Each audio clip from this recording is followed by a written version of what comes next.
Yeah. I'm not gonna lie, dollar has gonna 40 pounds.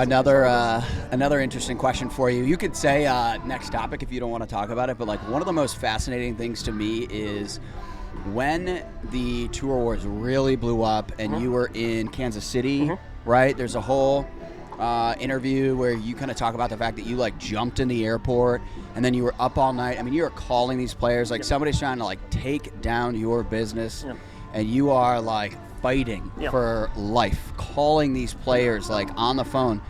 What was that like? How'd you get through it? How's it feel to be on the other side of that? I bet that was a wild, surreal moment.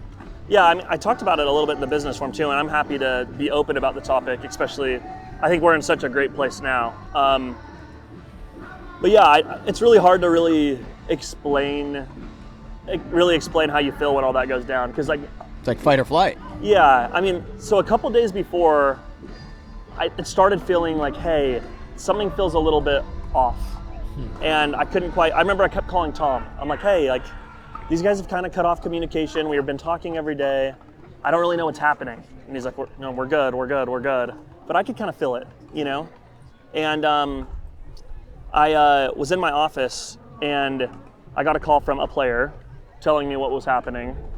And immediately I called everybody that I had really good relationships from the beginning, you know, when we founded the business. And I said, don't do anything. Give us time to be able to talk to you. We don't want you to do anything that's going to be worse for you. We're going to be able to, whatever it is, we're going to match it or pay more. But just instead of, because it felt like there was a lot of pressure on the other side. Yeah. And I'm like, just slow down and breathe. And immediately I just ran straight to the airport, got on an airplane. I called Connor Ogden. I'm like, yo, go to Target. I need toothpaste. I gave him a list of what I needed. He got me a large shirt. I needed an XL, so we had to go back. But I'm serious. I'm like, dude, it's not high school. Come on, Ogden. But I think when you're in that moment, I remember sitting there in the airplane, and it was the Wi-Fi sucks, and you're like, it's God Southwest, damn it. no Wi-Fi. Oh shit. And I'm sitting in there, but in that moment, you also are thinking like, what could I have done better? Yeah. And I think, look, growing a business, and Zane will be the first one to say this, like things weren't perfect at the PPA Tour before this. They're not perfect now either. I think they're a lot better than they used to be. But, you know, I'm not here trying to make excuses, but when you start something when you're 24 years old with your family's money, you bootstrap it, like really, like we didn't spend more than $1 million to start the PPA Tour. It didn't, you know, we were basically cash flowing from the very beginning. And in order to be able to do that, you got to be able to scrap, you got to be able to hustle, you have to be able to be willing to give your blood, sweat, tears, and have a good group around you that's willing to do the same thing. And thinking that all that work, everything that you've done could possibly go away, it was a terrible 3 days. Yeah. Just thinking about like,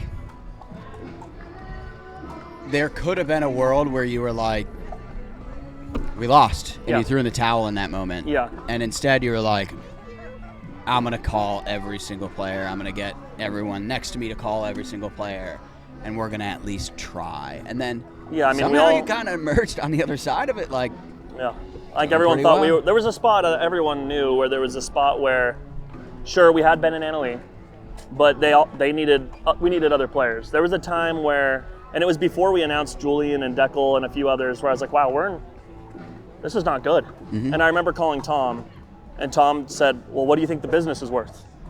And I told him, and he's like, spend what you need to spend. We're not going to lose.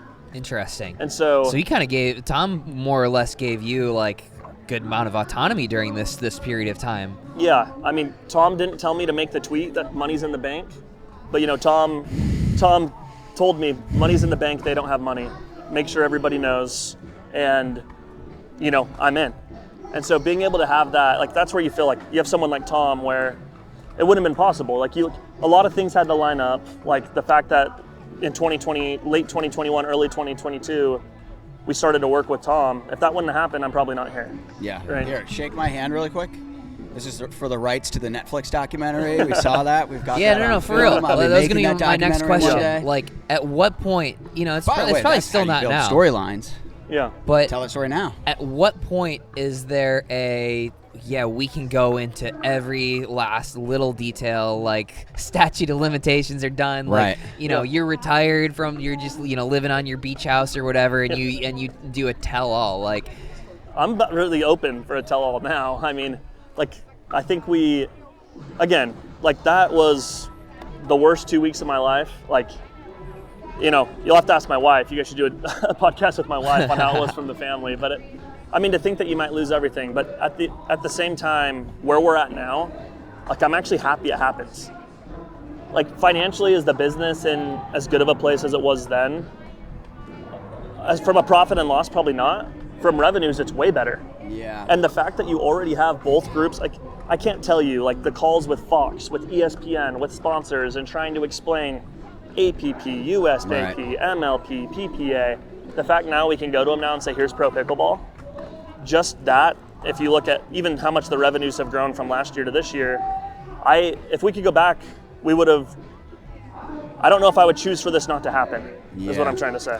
Yeah, it's not only Well, now that you you're- can bring them to market together Yeah. as one, but you don't have that competition for every sponsor, right? Yeah.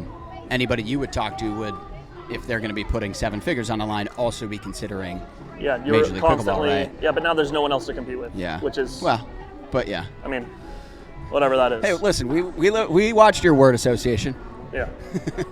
Well, I mean, now you also just have the benefit of having all these smart MLP owners that were my gosh. against you now with you. Yeah, Al, yeah, Jason, plenty of others, right? They're the like, best. Theoretically, you have one of the best boards of advisors in history. If you assuming you're able to tap all those investors for advice, I know a lot of them are somewhat out of the picture. Maybe their some of the funds celebrities, are- but the other ones that are in business, they're all plugged in. yeah.